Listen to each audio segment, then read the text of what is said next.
तेरा सुमिरन हरि करें मैं पावा विश्राम। एक परम भक्त हुए भगवान के, उनका नाम था कुआ जी। क्या नाम था? कुआ जी। उनका नाम कुआ इसलिए पड़ा, उसके पीछे भी एक कथा है। तो कुआ जी जो थे ये एक मट्टी के बर्तन बनाने वाले व्यक्ति थे। क्या बोलते हैं उन्हें? कुम्हार। कुम्हार थे कुआ जी। पर इनका नियम इतना था, ऐसा था कि ये उतने ही बर्तन बनाते थे जिनसे इनकी पत्नी का पेट भर जाए, और अगर दो चार महात्मा कभी इनके गांव में आ जाएं तो उनको ये प्रसाद पवा सकें। बस इतने ही बर्तन बेचते थे। मतलब आज की व्यवस्था इनकी पत्नी की, और अगर संत महात्मा कोई आ जाए तो उनको पवाने की। बस कल की व्यवस्था के अनुरूप आज धन संचन नहीं करते थे। भगवान के मन में आया कि कुआ जी इतने बड़े भक्त हैं, इनका यश मुझे ही करना होगा संसार में। सोच लो, ठाकुर जी के चिंतन में आ गए। ठाकुर जी ने मन बना लिया कि कुआ जी का यश मुझे करवाना है। और भगवान ने एक दिन ऐसी लीला की कि कुआ जी महाराज सुबह सुबह उठ करके बर्तन बेच करके आए मिट्टी के, और उससे जो धन प्राप्त हुआ अपने लिए, अपनी पत्नी के लिए प्रसाद सिद्ध कर लिया, दो चार महात्माओं के लिए प्रसाद सिद्ध कर लिया। लेकिन आज इनके द्वार पर 200 महात्मा आ गए। ठाकुर जी ऐसी परीक्षा लेते हैं। जब ठाकुर जी को ठोक बजा करके किसी को भक्त का अनुभव करना होता है कि ये उचित है कि नहीं, उसकी ऐसी परिस्थिति प्रकट कर देते हैं कि उस परिस्थिति से वो घबरा जाए। और जैसे ही व्यक्ति घबराता है, ठाकुर जी समझ जाते हैं कि भाई कच्चा है, पक्का नहीं है, घबरा गया। परीक्षा से घबराए ना, परिस्थिति से घबराए ना। 200 वैष्णवों को जैसे ही अपने द्वार पर देखा, कुआ जी घबराए नहीं। अपनी पत्नी से कहने लगे, देवी आज कितनी बड़ी कृपा, आज तक इतने वर्षों में 2 महात्मा, 4 महात्मा, 5 महात्मा से ज्यादा प्रत्येक दिन हमारे द्वार पर नहीं आए, लेकिन आज कितनी बड़ी पूंजी हमारी, इतने बड़े गांव में हमारे द्वार पर 200 महात्मा आए। पत्नी ने कहा, आ तो गए, पर इनको पवाएंगे कैसे? बोले कि वो सब व्यवस्था ठाकुर जी देखेंगे, आप तो बस इनको बैठाओ। बैठा दिया। बोले महाराज आप लोग आए हैं, अब आप भी जानते हैं कि एक परिवार में 200 लोगों को पवाने की व्यवस्था तो नहीं होती, तो इसलिए थोड़ी प्रतीक्षा करनी पड़ेगी। मैं जाऊं बाजार से कुछ ले आऊं सामग्री, तब तक आप स्नान ध्यान संध्या वंदन करो, और पत्नी बढ़िया प्रसादी बनाएगी, फिर आप लोग पाइएगा। कुआ जी महाराज तुरंत घर से निकल करके गए, जो नगर सेठ थे उनके पास गए, और नगर सेठ जी से जाकर के कहा कि आप मुझे कुछ धनराशि दे दीजिए।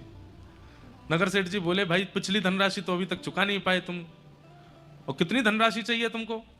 बोले 200 लोगों को प्रसाद पवाना है, उतनी धनराशि चाहिए। और कुआ जी ने हाथ जोड़ करके क्या कहा कि महात्मा 2 बातें सुन लीजिए हमारी। नगर सेठ जी से कहा, पहली बात, मेरे पास धन है नहीं तो मैं चुका नहीं पाऊंगा, ये मैं पहले ही बता रहा हूं। दूसरी बात, मेरे द्वार पर जो 200 महात्मा आए हैं, अगर उन्होंने प्रसाद नहीं पाया तो मैं प्राण त्याग दूंगा। सेठ जी बोले, तुम धमकी दे रहे हो हमको? एक तो हमसे पैसा मांग रहे हो, ऊपर से कह रहे हो मैं लौटा नहीं पाऊंगा, ऊपर से कहते हो कि नहीं दिया तो मैं प्राण त्याग दूंगा। तो कुआ जी कहते हैं कि धन चुकाने का एक और तरीका है। बोले क्या? आप मुझसे अपने घर में कोई काम करवा लीजिए, मुझसे परिश्रम करवा लीजिए, और उस परिश्रम के बदले मुझे 200 महात्माओं को प्रसाद पवाने के लिए धन दे दीजिए। परिश्रम कर दूंगा मैं आपके यहां, पर धन नहीं लौटा पाऊंगा। तो सेठ जी मान गए। सेठ जी ने कहा, तो फिर ठीक है, एक काम करो। बोले क्या? हमारे घर में जल की व्यवस्था नहीं है, हमको जल लेने के लिए पोखर तालाब में जाना पड़ता है हमारी घर की बहू बेटियों को।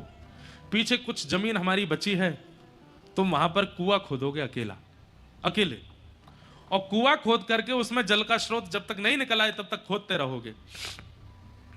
और कुआं में पानी ऐसी थोड़ी आ जाता है कि 2, 4, 10 फीट में आ जाए। शर्त है तुम और तुम्हारी पत्नी, तुम ही दोनों कुआं बनाओगे।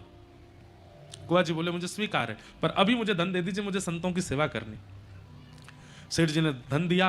नाचते गाते हुए गए, सब सामग्री लेकर के घर पहुंचे, झरा भंडारा किया, 200 महात्माओं को बढ़िया मालपुआ, खीर और सब्जी पूड़ी आदि सब प्रेम से पवाई।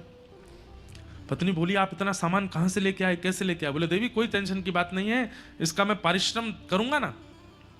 बोले, कैसे परिश्रम करोगे? बोले, सेठ जी ने कहा कुआं खोद देना, तो उनके यहां कुआं खोदेंगे।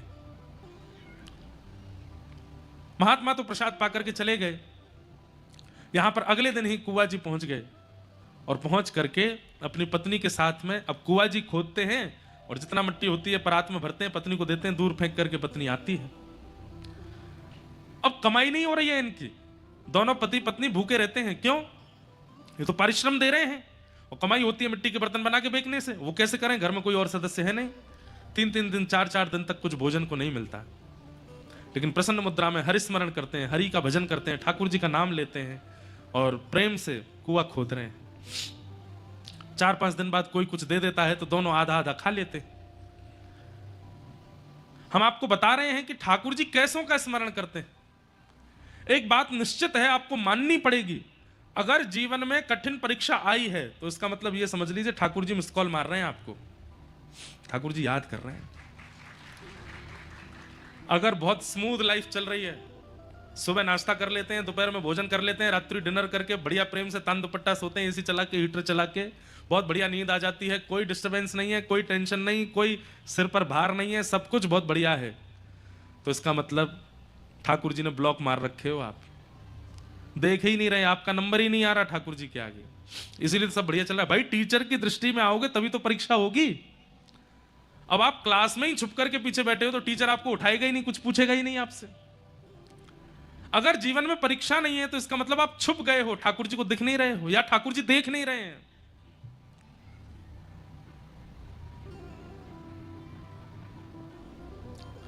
तो कुआ जी की ऐसी परीक्षा, लेकिन प्रसन्न मुद्रा में भगवान का स्मरण करते हुए कुआं खोद रहे हैं। खोदते खोदते खोदते खोदते जल का स्रोत आ गया, कुछ फीट भीतर चले गए। पत्नी को बार बार मिट्टी ऊपर देते थे।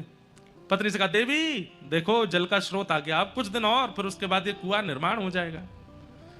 पत्नी भी बड़ी प्रसन्न हो गई, इतने दिन हो गए, घर में व्यापार भी नहीं हुआ, कुछ काम धंधा भी नहीं हुआ, भोजन पानी भी नहीं चल रहा है, अब बढ़िया कुआं बन जाएगा तो हम फिर से बर्तन बेचेंगे, धन कमाएंगे। मिट्टी फेंकने के लिए जैसे ही पत्नी गई तो जल इतना ज्यादा आ चुका था कि उस जल के आगमन से आसपास जो मिट्टी थी वो गीली होकर के धंस गई और फिटों नीचे कुआं जी धंस गए, दब गए और उसी के नीचे ही रह गए। जैसे ही जाकर के देखा सारी मिट्टी नीचे गिर गई है और कुआं जी उसके नीचे दब गए हैं। अब अकेली कितना उसमें से निकाली मिट्टी, खूब पहले तो फावड़े से खुद ही खोदने लगी, लेकिन वो तो पूरा ही भर चुका था। दौड़ी दौड़ी सेठ जी के पास गई, बोले सेठ जी मेरे पति को निकाल दीजिए, देखिए ना वो धंस गए भीतर, पूरा गांव इकट्ठा हो गया, सब लोग योजना बना रहे हैं, यहां से खोदो, यहां से खोदो, यहां से करो, ऐसे करो। पर अंत तो गत्वा, क्योंकि कुआं जी इतने प्रसिद्ध और इतने बड़े व्यक्ति नहीं हैं, इसलिए गांव के लोगों ने कहा परिश्रम करके हम मिट्टी निकाल भी देंगे तो भी कुआं जी जीवित तो मिलेंगे नहीं, मर चुके होंगे।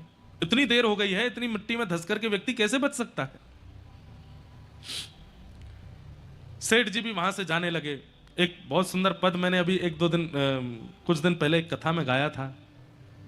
ऊधो जब टेढ़े दिन आवे, ऊधो जब टेढ़े दिन, बहुत सुंदर पद है। जब टेढ़े दिन जीवन में आते हैं कैसा होता है। हाँ हाँ, ऊधो जब टेढ़े दिन आवे, ऊधो जब टेढ़े दिन आवे। बंधुओं एक बात याद रखिएगा, मैं वक्ता हूं, मुझसे लेकर के पीछे बैठे हुए व्यक्ति कोई किसान हैं, उन तक भी इस संसार में कोई व्यक्ति ऐसा नहीं है जिसके जीवन में टेढ़े दिन नहीं आते, जिसके जीवन में विषमताएं परिस्थिति नहीं आती। अगर नहीं आ रही हैं तो वो जी ही नहीं रहा है, वो इस संसार का है ही नहीं है। इस संसार में आए हैं तो भोगना तो पड़ेगा, परिस्थितियां तो आएंगी। ये संसार एक विद्यालय है और हम सब यहाँ के विद्यार्थी हैं, परीक्षा तो होंगी। ऊधो जब टेढ़े दिन आवे, ऊधो जब टेढ़े, शब्द सुनिएगा। इष्ट मित्र मुख हूँ नहीं बोले, इष्ट मित्र मुख हूँ नहीं बोले, इष्ट मित्र मुख हूँ नहीं बोले, इष्ट मित्र मुख हूँ नहीं बोले, देखत नैन चुरावे हो, देखत नैन चुरावे, कई लोग इस परिस्थिति को देख चुके होंगे और जिन्होंने नहीं देखी है वो तैयार रहना देखने के लिए। होने वाला है आपके साथ ये परिस्थिति, सबके जीवन में या तो आ चुकी होगी या आने वाली है, इसलिए तैयार रहिएगा। इष्ट मित्र मुख हूं नहीं बोले, इष्ट मित्र मुख हो नहीं बोले, ओ देखत नैन चुरावे हो, देखत नैन चुरावे, हे उधा जब टेढ़े दिन आवे, जब टेढ़े दिन अच्छा आवे। पद सुन के पता चला कौन से संदर्भ का पद है ये। जब भगवान कृष्ण ब्रज छोड़ करके चले गए हैं मथुरा और उद्धव जी समझाने आए हैं गोपियों को, तब गोपियां गा रही हैं इस बात को। उद्धव जब टेढ़े दिन आवे, उद्धव जब टेढ़े, और टेढ़े दिन आता है तो क्या होता है?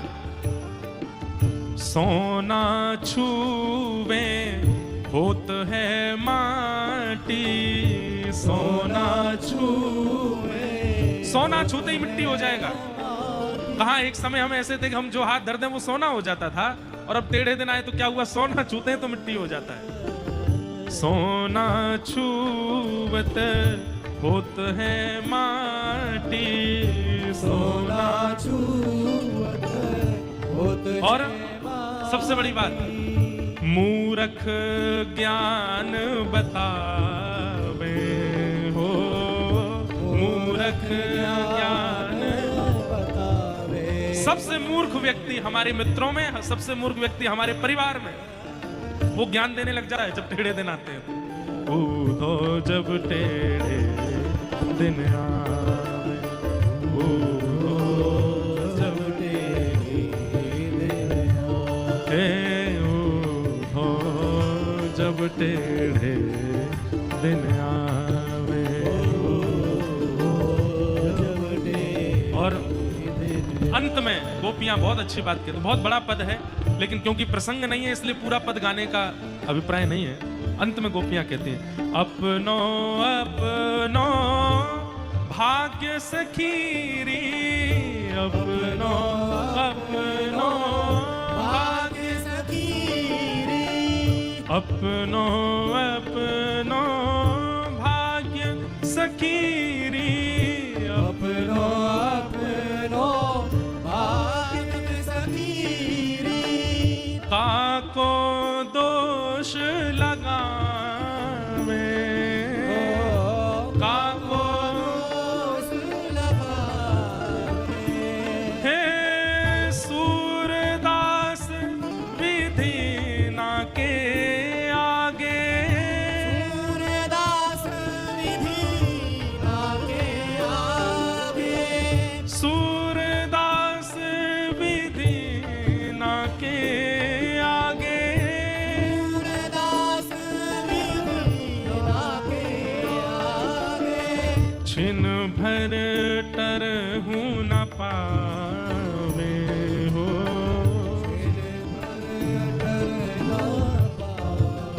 उधो जब टेढ़े दिन आवे, उधो जब टेढ़े दिन आवे, उधो जब टेढ़े दिन आवे, उधो जब टेढ़े दिन आवे। जब जीवन में टेढ़े दिन आते हैं तो ऐसी स्थिति बन जाती है।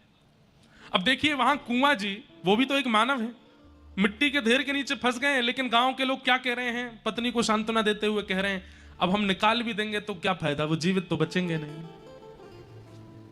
पत्नी कह रही है कि इतनी जल्दी आप लोग कैसे मान रहे हैं? बोले कि मान, इतनी संख्या में मिट्टी उनके ऊपर गिर गई है, वो जीवित कहां बचेंगे? उनको निकाल भी देंगे तो तुम अभी शोक में हो, उनका शव देख करके और शोक में आ जाओगी, अब उनको नीचे ही गड़े रहने दो। और सेठ ने कुछ धन आदि देकर के पत्नी से कहा, अब तुम ज्यादा शोक मत करो। अब अकेली पत्नी, परिवार तो है नहीं, किससे जाकर के कहे कि मेरे पति को निकालो। सामान्य व्यक्ति जो जीवन जीते हैं बहुत कठिनाई सहते हैं बंधुओं कभी कभी, क्योंकि उनके पास में पावर नहीं है, उनके पास में लोग नहीं है, उनकी पहुंच नहीं है।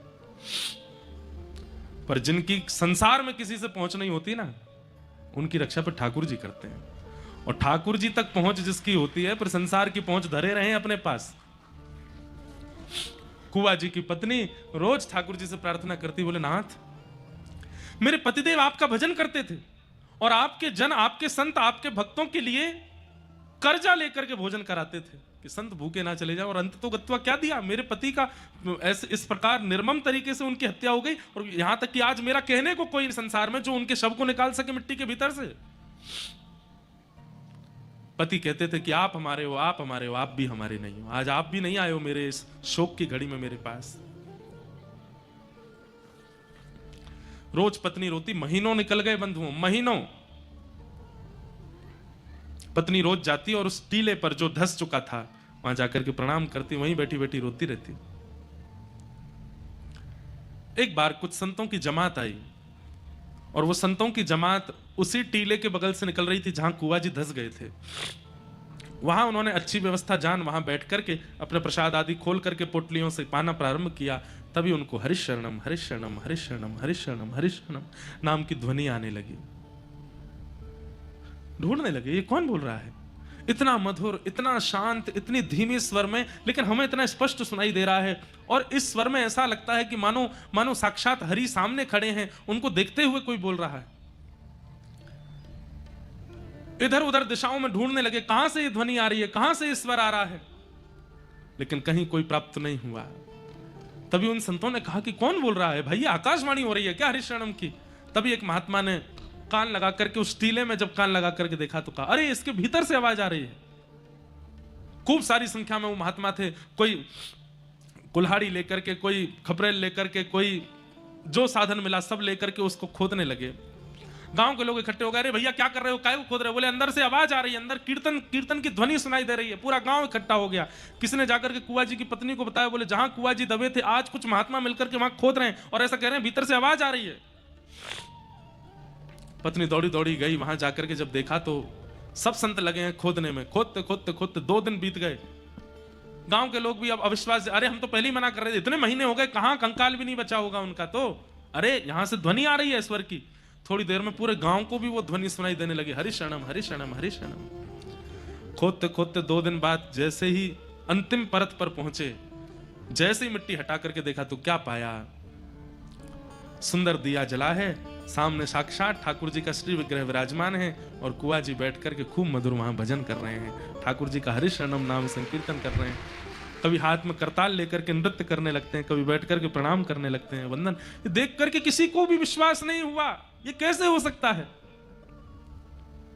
महीनों पहले दब चुका व्यक्ति, महीनों पहले जिसकी मृत्यु हो गई नीचे दब करके, वो जीवित कैसे है? क्योंकि हरि के स्मरण में कुआ जी हैं। कुआ जी के स्मरण में हरि हैं, ये पहली बात है। पर कुआ जी के मन में हरि स्मरण होते होते होते एक स्थिति ऐसी आई कि अब हरि के स्मरण में कुआ जी हैं, तो चाहे जैसी परिस्थिति आ जाए, हरि के स्मरण में जो आ जाता है, परीक्षाएं तो उसकी होती हैं लेकिन कोई उसका बाल बांका नहीं कर पाता। जीवित कुआ जी वहां से निकल करके बाहर आए। अब तो पूरा गांव उनको पूजने लगा, वंदन करने लगा। ठाकुर जी ने उनका यश बढ़ाया। हमारा कथा सुनने का उद्देश्य ये कोई मनोरंजन नहीं है बंधुओं। ये मनोरंजन के लिए नहीं आते हैं हम, या मनोरंजन के लिए नहीं आते हो आप। ये मनोमंथन का विषय है। हमारा उद्देश्य कोई और ना बन जाए, व्यापार वृद्धि ना बन जाए, वंश वृद्धि ना बन जाए, लोक प्रसिद्धि ना बन जाए। कथा से केवल एक ही चाहिए, मेरा सुमिरन हरि करें। अब वो मेरा स्मरण कर लें, अब वो मुझे याद कर लें, अब वो मुझे को एक बार अपने हृदय में एक बार बस मेरा नाम बोल दें। इस श्रेष्ठता को प्राप्त करने के लिए जो जो व्यवस्थाएं करनी पड़े वो सब मैं करूंगा, बस हरि मेरा स्मरण कर लें। इसी के लिए कथा सुन रहे हैं हम।